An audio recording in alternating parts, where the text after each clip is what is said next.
All right, guys, we're back with our teaching in the book of Revelation. And the last time we were here, we were dealing with the opening of the seals. And if you recall, we're dealing with a series of chronological events that are being revealed by Jesus.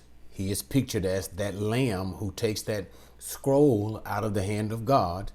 And as he opens each seal, it reveals a prophetic timeline of event. Now, for the most part, these events are chronological in nature. However, there are times when the scriptures back up a little bit in time and give us a review of an imagery of something that God is showing you earlier. Okay, I tell you what, as a matter of fact, when we move into the next chapter, we are going to see such an idea. And this is what we refer to as an interlude. But this interlude that we're speaking of, it's not so much chronological. Yes, there is a chronological nature to these openings of the seal. But nevertheless, sometimes what the scripture does is it takes a moment and kind of takes an overall look at what is going on in all of these particular events.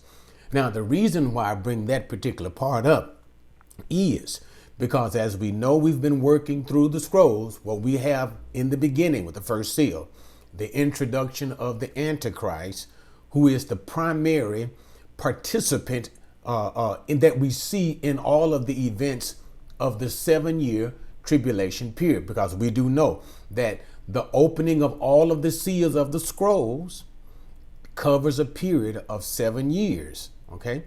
And it is the Antichrist who will be revealed during this particular time. As a matter of fact, Paul teaches that in the book of Thessalonians, the Antichrist will be partly revealed before the end of the church age. But we don't have time to go with all of that. But nevertheless, we start with the introduction of the Antichrist. And as we move, he comes as one of peace. It is a false peace, but clearly he brings war. And this is what the second seal is about. And then after war, we have natural disasters as well as the results of all of these world wars, famine. And quite naturally, as a result of all of these things, massive death, even death that we see 25% of the Earth's population has now been destroyed. And then we see the cataclysms of nature in the next seal. But in all of those things, we then begin to see what is called the martyrs. And this is in, I believe it's the 5th seal. These are those who died during the Great Tribulation, And so as we look at those under the Great Tribulation, and the idea is that they paid for their faith with their lives. They were killed because they believed in Jesus. And during this period of time, they were killed because of that. Okay, go back and look at the previous video that I made concerning that particular issue. At the end of that, now let me get into that cataclysms that we see with all of the earthquakes and things of that nature. But the point is, God is shaking the world apart. And that's what we see at that 6th seal. And we see people beginning to run for their lives and hiding.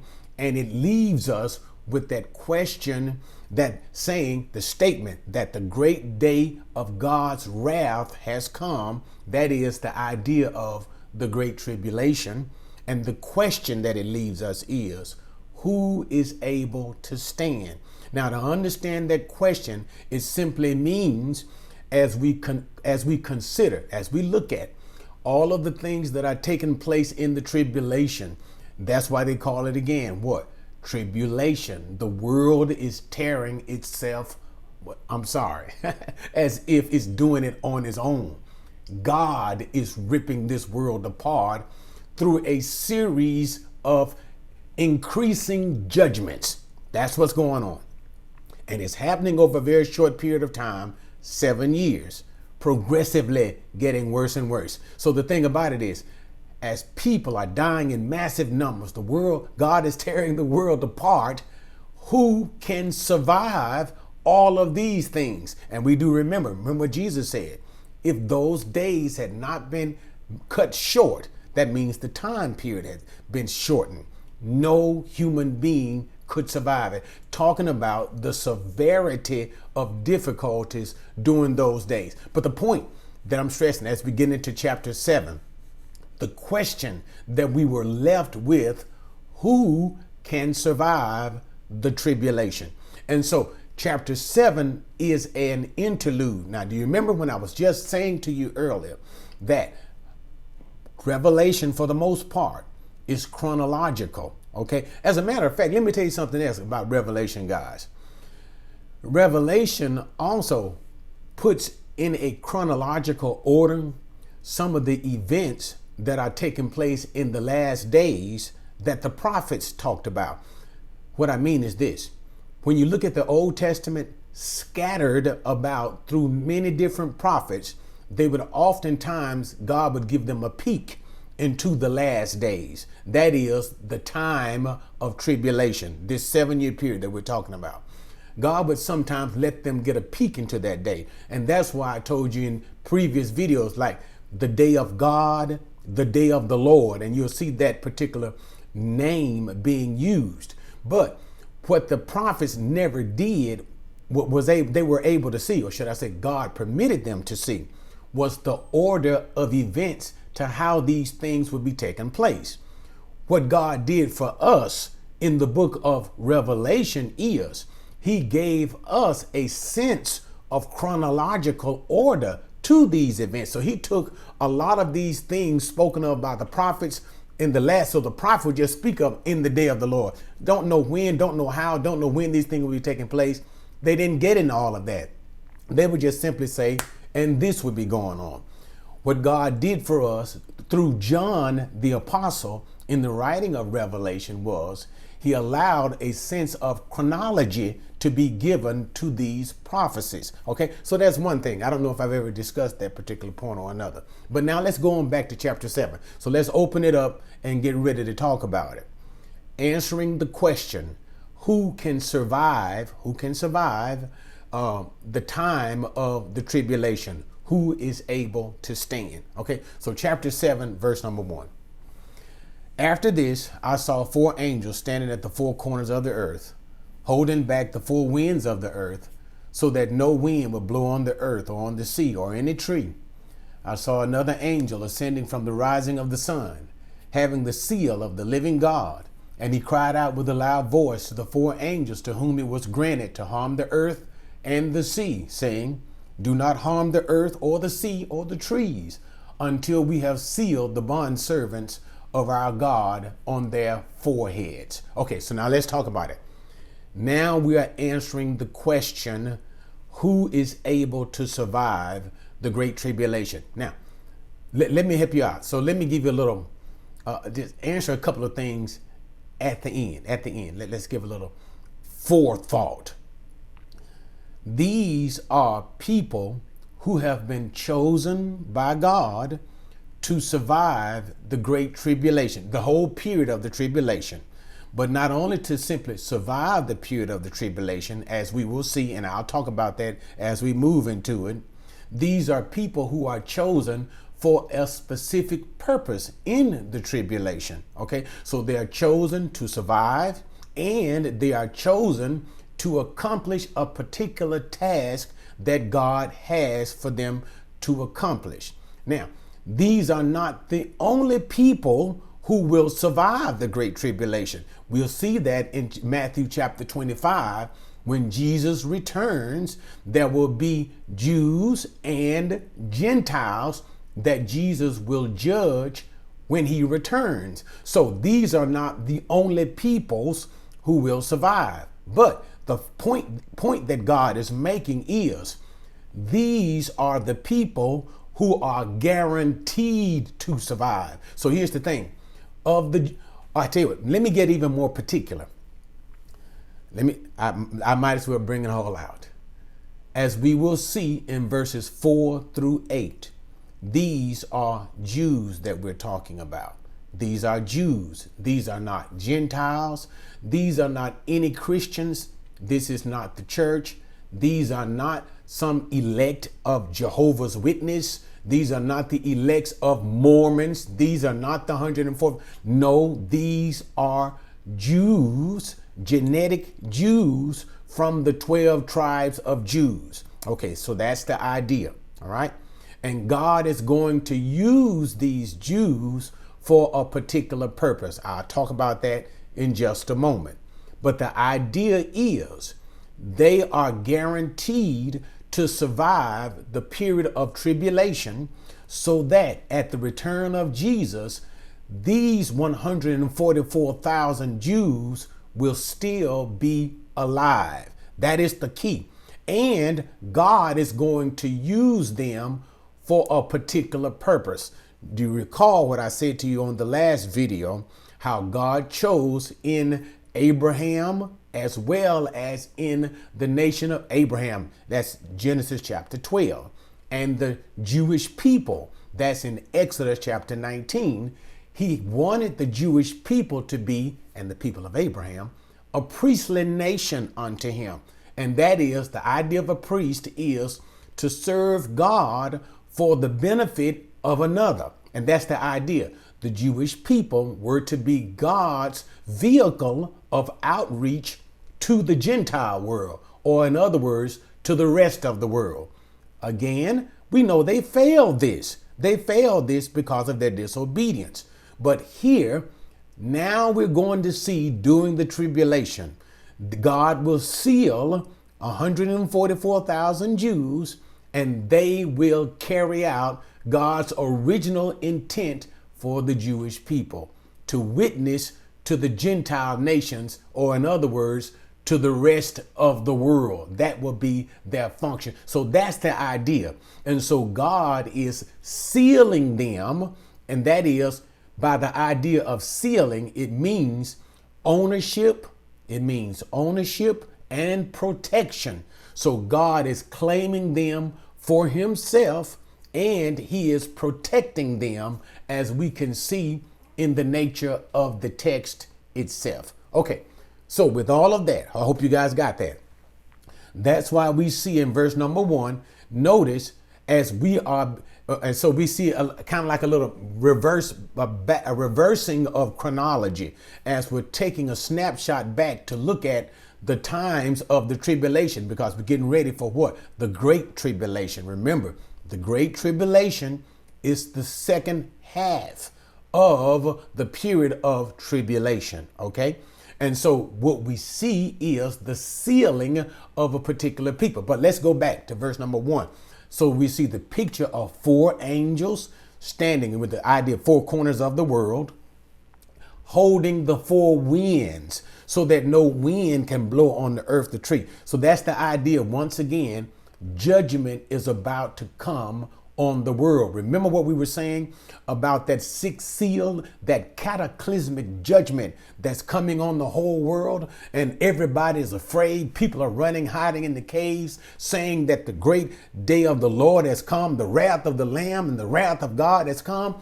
And so now notice we see a pause, and that's the idea. Pause before the judgment, the wrath of God is escalated, and judgment is ever the more increased upon the world. It's like a pause. God hits the brakes and he stops all of the judgments momentary in time through these angels, and says simply, stop everything and seal the servants, literally the slaves, the servants of God. Okay. And so that's what we see taking place. So no judgments can take place until these certain ones are sealed. And remember, the idea of sealing simply is protection and ownership. All right. So with that, now let's move on to verse number 4 through 8. And we'll talk about the identity. I've already told you who they were, but let's just look at it and read the passages. And I heard the number of those who were sealed, 144,000, sealed from every tribe of the sons of Israel. From the tribe of Judah, 12,000 were sealed. From the tribe of Reuben, 12,000. From the tribe of Gad, 12,000. From the tribe of Asher, 12,000. From the tribe of Naphtali, 12,000. From the tribe of Manasseh, 12,000. From the tribe of Simon, 12,000. From the tribe of Levi, 12,000. From the tribe of Issachar, 12,000. From the tribe of Zebulun, 12,000. From the tribe of Joseph, 12,000. From the tribe of Benjamin, 12,000 were all sealed. All right, so all we have is this. From amongst the Jewish people, here we have God has chosen 12,000 Jewish men, and we'll see that later on in the book of Revelation, that these are all men. 12,000 men from each of the 12 tribes of Judah. So the idea clearly is these are all Jews. Then again, remember what I just told you. They are now fulfilling the purpose that God had intended for the Jews, literal genetic Jews. And we'll see that later on as we continue in verses number 9 and continuing. But the purpose of the Jews is to minister to the remainder of the world, to the Gentile world. So God has chosen 144,000 Jews, and that's all that they are. Now, another thing that I probably bring up on this is we'll see that the tribe of Dan is not selected because Dan was among the tribe of the Jews. A lot of people were trying to speculate as to why Dan was not chosen. Number one, God didn't choose to include Dan. That's number one. And some people want to say that maybe that Dan is because the Antichrist comes from the tribe of Dan. This is incorrect. Daniel 9 teaches us the Antichrist is of Roman descent. The Antichrist is not a Jew. Some want to speculate that maybe the false prophet is from the tribe of Dan. Again, there is no biblical evidence of this either. But the primary reason where it seems obvious that God did not specify Dan is that he was simply trying to keep symmetry. God always liked to deal with the tribes, the Jewish tribes, in order of 12. He always does. And we can see that same symmetry being used with the selection of 12 tribes and 12,000 from each tribe. So therefore, it's basically the idea that God is maintaining his own symmetry by using these 12 tribes, and for whatever reason or another, he has chosen to exclude the tribe of Dan. Okay, so the point, God is using these 144,000 Jewish men as missionaries during the tribulation period to minister to the Gentiles. All right. Verse 9. After these things I looked, and behold, a great multitude which no one could count, from every nation, all tribes and peoples and tongues, standing before the throne and before the Lamb, clothed in white robes, and palm branches were in their hands. And they cry out with a loud voice, saying, Salvation to our God, who sits on the throne, and to the Lamb. And all the angels were standing around the throne, and around the elders and the four living creatures, and they fell on their faces before the throne and worshiped God, saying, Amen. Blessing and glory and wisdom and thanksgiving and honor and power and might be to our God forever and ever. Amen. Okay, so now we are taken once again to the throne of God. We are now revisited to the throne of God. Okay, and remember, we are in time period of the tribulation period. So here we're in the tribulation period. Remember the whole idea of Revelation 4:1, the things that will happen after the church is gone. All right. And so notice there is a direct connection between between the 144,000 Jews. Again, this establishes their evangelistic efforts with the Gentiles. These are the remainders of the peoples in the world during the time of the tribulation. So there's a connection being drawn with the Jews and the rest of the world. And so here is the evidence of their missionary activities. So the 144,000 Jews have gotten saved. And just in case, guys, these are Jews, these 144,000. There is no salvation apart from believing in Jesus as the Messiah. So where the Jews once did not believe in Jesus, we see that these 144,000 are the elect of God who believe in Jesus. As a matter of fact, the book of Zephaniah teaches us that it will be during the time of the tribulation that 2/3 of the Jewish people will die. 2/3 of the Jewish people will die. A part of that 1/3 will be the 144,000. The 144,000 will be a part of the 1/3 of the group of Jewish people who will be alive at the return of Jesus. So just in case you didn't get it, 2/3 of the Jewish people will die during the tribulation.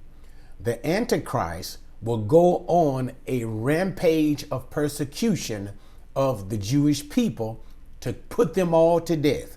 But not only that, the Antichrist, along with the false religious system, will also be putting many Christians to death. And that's what we're going to see here at verse number 9. All right, that's what we're going to see. But the idea concerning the Jews, once again, so I want to get that part crystal clear. 2/3 of them are going to die. They're going to die. And the idea for the most part is they will not convert. But of those who will convert, we know that will be 144,000. We know that. And that 1/3 who remain will be saved. And it is this group who will be alive at the return of Jesus. Okay, now with that part clear, and the idea how these 144,000 Jews will be functioning during the tribulation as evangelists to the rest of the world, that's how verse number 9 kicks in. The great multitude that no one could count. Notice what it said. They were from every nation, tribe, peoples, and tongue. That's just nothing more than a way of saying the Gentile world, all the rest of the world. So these are the peoples who will be converted during the tribulation. Here's what I want you to see. So I want to slow it down so you'll understand it really good. Remember, okay, at the rapture of the church, remember what we said that nobody is saved. At the rapture, you take all saved people out of the earth. Remember, the dead in Christ will rise, and we who are alive are caught up. All right? So there are no saved people on the earth. So everybody is unsaved. All right? So that's the rapture gone. At some point in time, we don't know how much time passes, the Antichrist will enter into an agreement with the leaders of the Jewish people and sign a 7-year peace treaty with the Jews. This will begin the final week of Daniel. We call that the 70th week of Daniel.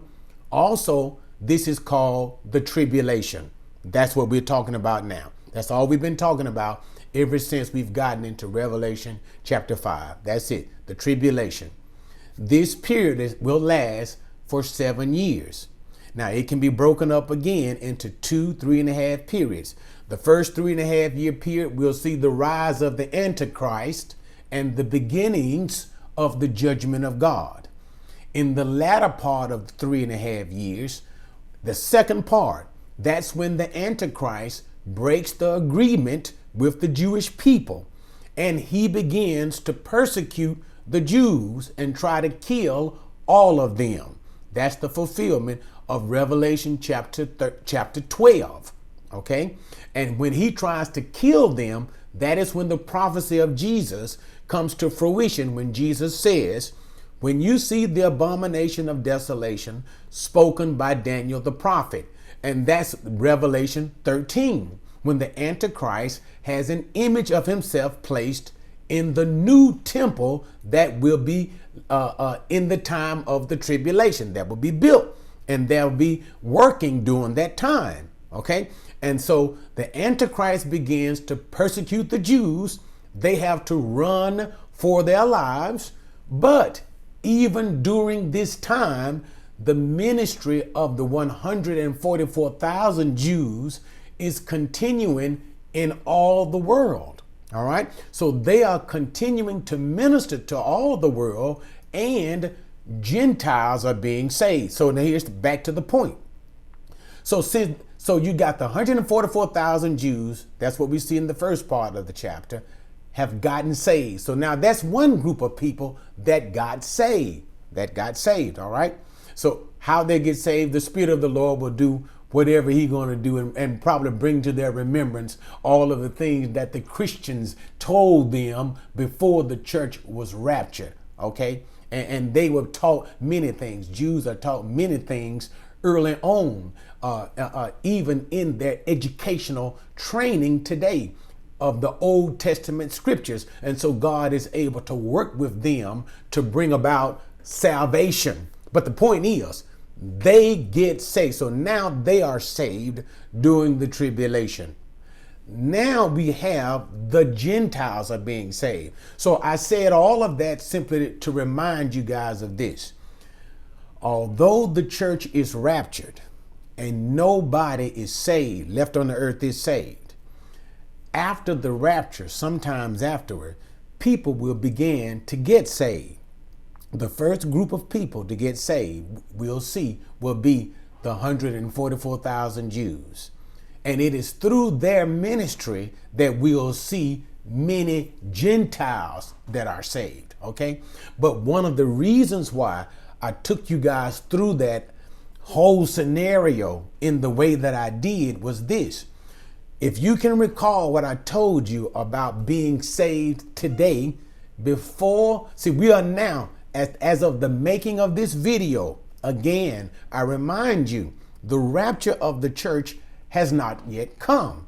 However, when the time of the tribulation does come, there will be an opportunity for people to get saved. In other words, if you miss the rapture, can you get saved? The answer is yes, you can get saved. But look at what this verse says and what this verse is going to teach. These are people who are involved, and I'll get to that as we move on. But these are the people who are in heaven. And they are in heaven because they got saved during the tribulation, but they died during the tribulation. And it is a great number of people that we will see. Again, so let me go back to verse number 9, because I think I took that way too long. Verse number 9 again, he said, what? I looked and behold, a great multitude that no one can count. That's important because as we're going to see later, these people all were murdered. They didn't just lay down and die.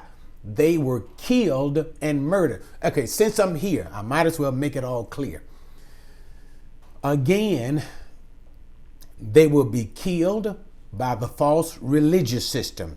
You'll see that in Revelation chapter 17, with the great harlot. That's the false religious system, okay?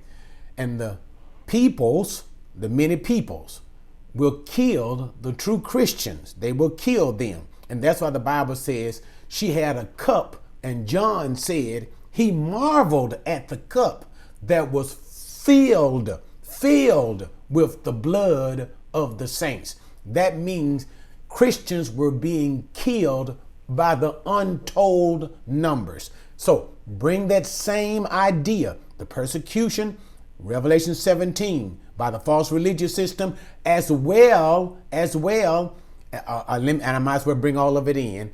Revelation 13, the idea of the beast, the mark of the beast, the 666, which is nothing more than the number of his name. We'll explain all of that once we get to Revelation 13. But remember what God said. No one can buy or sell without receiving the mark of the beast. And also in that very same chapter, everyone who refuses to receive the mark of the beast, the false prophet will move to have that individual executed. So the whole issue is all Christians, if you can find them, if you can find a Christian, the false religious system will try to kill them, and the system of the Antichrist will try to kill them. So being a Christian will almost guarantee you a loss of your life. Now, what does that all mean? Once again, if you are hearing this message now, this is again before the time of the rapture.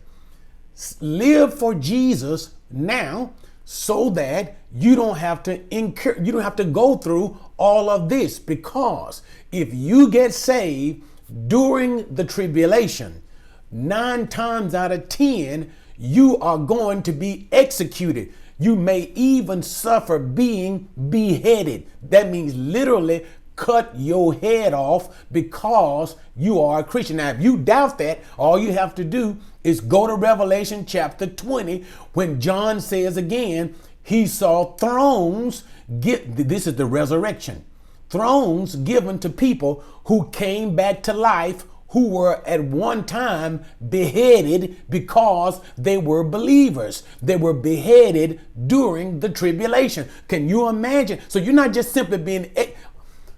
Death is going to be rampant towards Christians. They will go on a mass execution for everybody who is a believer in Jesus. Now, just in case you're thinking to yourself, well, I just won't get saved then. Well, then to hell you will go. And then after hell, you're going to go to the lake of fire, and you will suffer untold agony for all eternity. That's why Jesus said this: it's better to lose your life for his sake than to lose your soul in hell for eternity's sake. But nevertheless, and then again, just in case you're thinking, the Bible will teach later on that an angel will fly through the heavens and saying, do not receive the mark of the beast. For if you receive the mark of the beast, you will taste of the wrath of God. Now, we're not even talking about all of that just yet.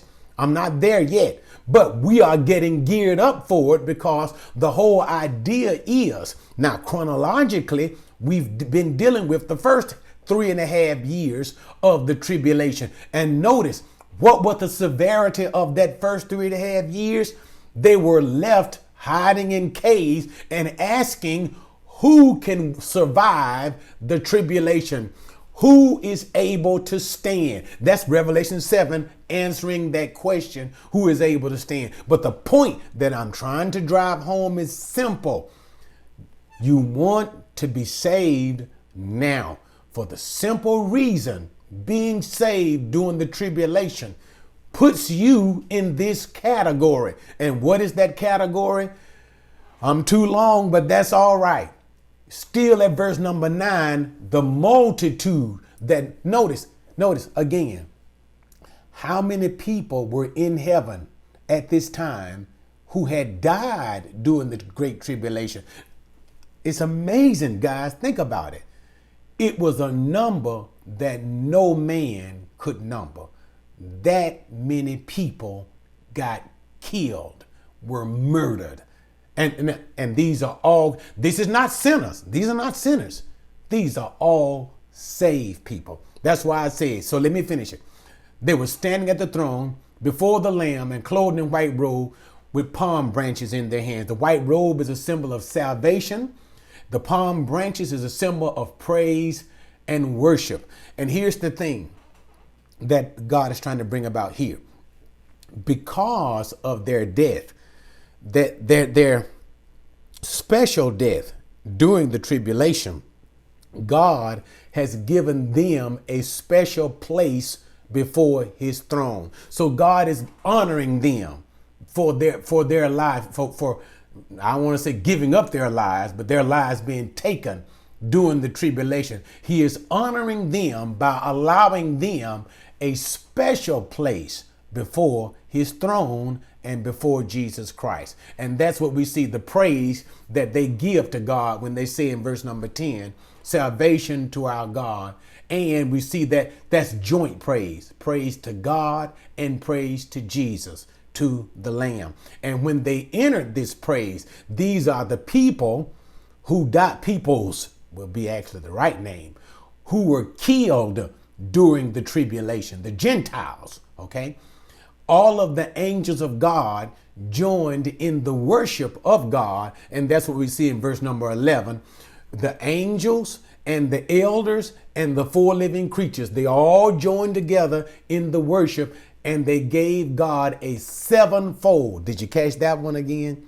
Sevenfold blessing of worship. Notice what they said: blessing, glory, wisdom, thanksgiving, honor, power, and might. So that is that. Remember, 7 always indicates completion, the fullness of praise and glory that can only be given to God alone. And this blessing is directed to God and the Lamb.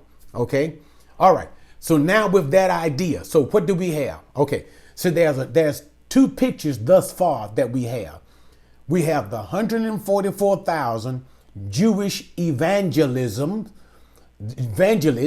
that God has chosen during the tribulation.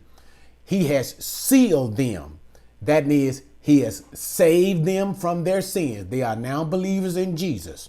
And he has given them an evangelistic purpose. And that purpose is to minister to the Gentile world. We find in verses 9 through 12, their ministry was exceptionally successful. Why? Because they got an untold number of Gentiles responded to the gospel. Remember, Jesus said, and this gospel must be preached unto all the world. That's in Matthew chapter 24. And then the end will come. So now we know how the gospel, it's a beautiful thing. One of the ways how the gospel will be preached into all the world. These 144,000 Jewish men will do so. So that's the first picture. God seals them, he protects them, and he gives them a purpose. And then we see the success of their ministry. A lot of Gentiles got saved. But the bad part about this is they were killed. Because why? These are now shown to be in heaven. They are in heaven. And so now we're going to get to the part in chapter 7 that identified. So we got an identification for all of these groups of people, but less particularly to identify who they are and where they come from. So you'll see everything that I was just saying to you about what happens if you get saved during the tribulation. Verse number 13. Let's move after the praise. So then one of the elders answered, saying to me, these who are clothed in the white robes, who are they, and where have they come from? I said to him, my Lord, you know. And he said to me, these are the ones who come out of the great tribulation, and they have washed their robes and made them white in the blood of the Lamb. For this reason, they are before the throne of God, and they serve him day and night in his temple. And he who sits on the throne will spread his tabernacle over them. They will hunger no longer, nor thirst any more, nor will the sun beat down on them, nor any heat. For the Lamb in the center of the throne will be their shepherd, and will guide them to the springs of the water of life. And God will wipe away every tear from their eyes. Okay, so now we have the identification of these people. permit me to take my time to walk through this. Okay. Remember, I've already identified them for you, but let's look at the text itself. So one of the elders, remember the 24 elders that were centered around the throne, asked John, does he know who these particular group of people are? Remember, he said it was a group of people. John said the number was so massive that he could not even begin to number them. That's point number one. So we take that part into our mind, right? So who are they again? Listen, John said, that's John, a Revelation writer. He said, I don't know, in verse number 14. He said, but it's clearly that you know. And so the elder answers the question. He says, these are the ones that came out of the great tribulation. So notice what he says. He lets us see the specific time period that these people were killed. They were all killed during the tribulation. Again, it takes my point. Okay, slowing in. During the tribulation, there will be an opportunity so that people can, if you do miss the rapture, yeah, you can get saved. But if you do get saved during the tribulation, there is almost like a 9 times out of 10, you will be murdered or you will die an excruciating death for the faith, for believing in Jesus. Okay. And so that's so he said, these are those of that huge number of people. All of them died during the tribulation. And that's what he means. They washed their robe by the blood of the Lamb. That simply means they got saved. And because they died, they were killed. They lost their lives in this way. That's what you look at verse number 15. That's how you got to understand it. For this reason, because they died in a horrible way. And we're going to talk about that. I'm going to break it all down. Because they died in a horrible way during this time period, God has given them a special blessing. He has allowed them to be before his throne. See what verse says? For this reason, see it now? For this reason, because they died in this way during the tribulation time, they are before the throne of God and serve him in God's temple. So we see that saints who die, who are killed and die in this manner during the period of the tribulation will have two things: a special place before the throne of God, and they will also be given a special service in the temple of God that's in heaven. Notice what he also says. They serve him day and night in his temple. It's not talking about the temple on earth. They're dead. It's talking about the temple of God in heaven. So the tribulation saints, the saints who are killed in the tribulation, will have a special priestly service in the temple of heaven during that time period. And that's when it means, and God, he who sits on the throne, will spread his tabernacle. And that brings the whole idea of ministry service. As they serve God, God serves and protects them. All right. Now, let's look at verses number 16 and 17, because now it highlights how these people died during the tribulation. You see, although, and I'll slow it down, it talks about the things that will never happen to these saints again. That's what's going on in verse number 16 and 17. The things that will never happen. The reason why it's talking about the things that will never happen is it was because these were the things that took their lives during the tribulation. This is what they died of. You got it? This is what they died of. And so what God is simply saying in verses 16 and 17 is the horrible things that they died of, they will never have to worry about these things ever again. So now let's just simply look at the verses, wrap it up, and see what it was during the tribulation that they died of. Verse 16, they will hunger no longer. I wish you would listen to what I'm saying. Look what God is saying here. He said, during the tribulation, the people of all you want to do is live right. Okay, I tell you what I'm going to do. I'm going to take my time because I want to make you explain. I'm make you understand it. Remember again, Revelation 13. He causes all, that is the Antichrist, both small and great. That simply means everybody in the world, to receive the mark of the beast, the mark of his name, 666. And that's all it is. It's just a numerical mark that is representative of the beast himself. And it's all it simply indicates is that you are a part of the Antichrist system because you have accepted him as God. You have accepted the Antichrist as the Messiah, as God on earth. Quite naturally, all true believers, Christians, that's what we're talking about, during this time will not accept the Antichrist. But what does it say will happen? Still in Revelation 13.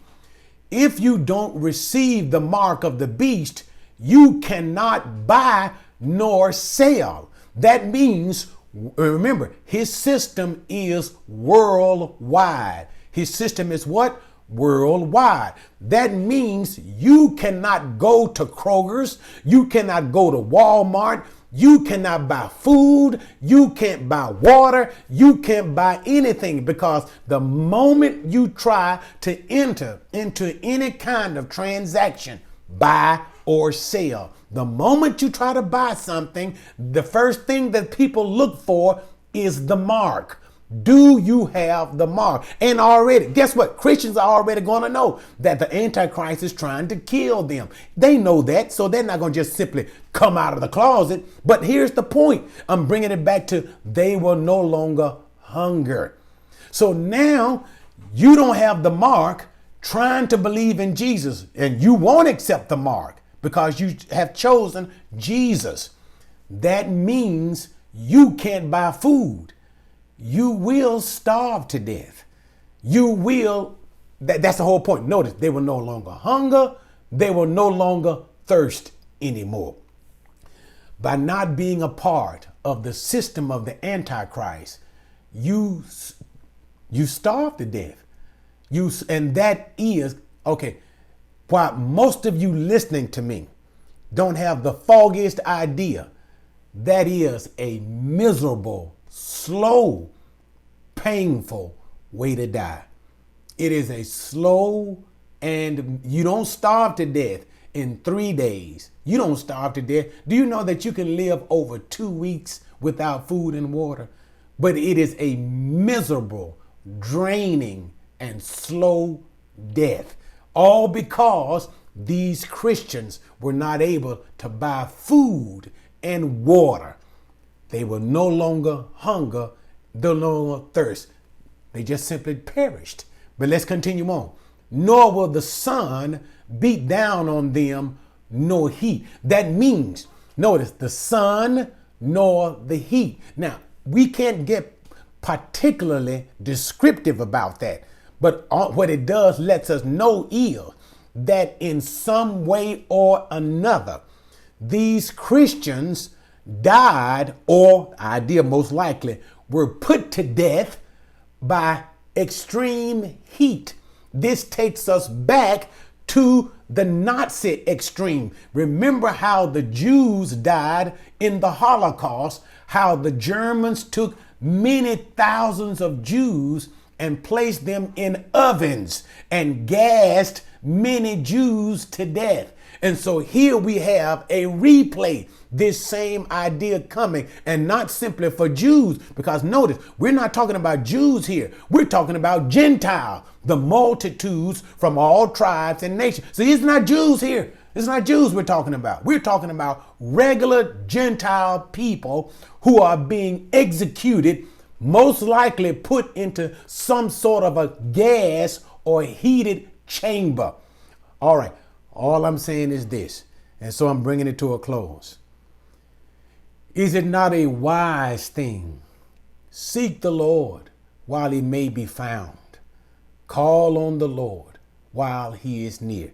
And I'm using that in the sense that since the time of the rapture of the church has not come, it's already been persecution for Christians already. We've already suffered that, and we're suffering it even now. But it's nothing like what will be in this particular time.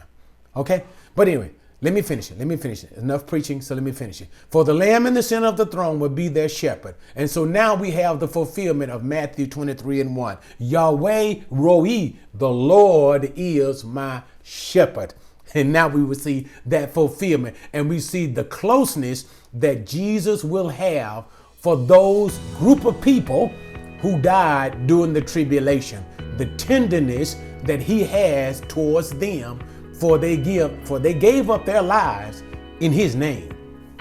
And Jesus will lead them to the springs of the water of life. This takes us back again to Jesus' woman at the well. Remember, Jesus told that woman that if you should simply to believe in him, you would have springs of water of life. And so now we have that everlasting life that Jesus promises to give to those who believe in him. And then it says once again, and God will wipe away every tear from their eye. Now, why do you think it made the statement, God will wipe away the tears from their eyes? It again emphasizes at the time of their death and the reason for their death and the things that were going on in their death was sufferings. That's all it says. Sufferings, sufferings, sufferings. They paid for their salvation with their lives. Okay. All right, that's enough of chapter 7. So what did we just see? We answered the question as we have the interlude before we get into the seventh seal. There was a pause, and that's all that chapter 7 is. It is a pause that answers the question, who is able to stand? That is, who can survive the tribulation? We find out only those whom God has chosen, the 144,000, are guaranteed to survive. Others will survive, but vast majority of Christians, that's the rest of the text, will be killed and become martyrs. And then we see, as we continue at the end of chapter number 7, it promises that God will never let that happen to his people ever again. All right, guys, join me next time as we get ready to go into chapter 8 and we open up the seventh seal, and then we begin the excruciating judgments that God will begin to unleash on the world as we start the second half of the Great Tribulation. All right, guys, catch you next time. Have you subscribed yet? What are you waiting for? Subscribe now!